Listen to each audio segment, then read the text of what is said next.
तर भावानो ह्यो मटेरियल डिस्पॅचचा गाडी भरलेला ब्लॉग आहे की नाही तो सगळा आपण यूट्यूबच्या चॅनलवर टाकला आहे. ते जाऊन बघा आणि चॅनलला पण सबस्क्राईब करा. गाडी भरून झाल्यानंतर आहे की नाही मला आनंदकडे जायचं होतं कारण की त्याने आपल्याला सांगलीत बोलवून घेतलेलं. मग काय आलो इथं सांगलीत सगळेजण भेटलेत आणि अतुल भाई आहे की नाही कवा तर असं शांत बसलेलं दिसते बघा. मग तिकडं नाही की नाही आम्हाला जर बाहेर पण जायचं होतं.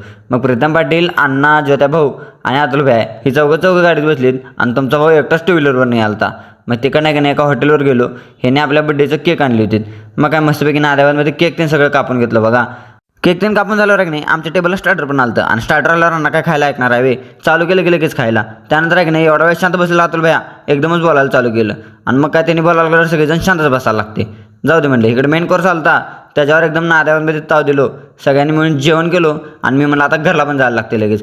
मग काय पडदेशी गाडी काढलो बघा आणि घरी जायला निघालो. घरी जायच्या अगोदर आहे की नाही आपल्याला थोडासा मक्का पण घ्यायचा होता. काय विषय आपल्या घरी शीळ आहे आणि त्याच्यासाठी वरण लागते.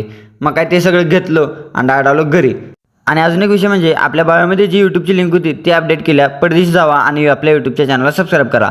आणि आजचा ब्लॉग आवडला असला तर तुमच्या भावाला लाईक शेअर फॉलो करा. आजच्यापुरते एवढंच, भेटू पुढच्या ब्लॉगमध्ये. चला.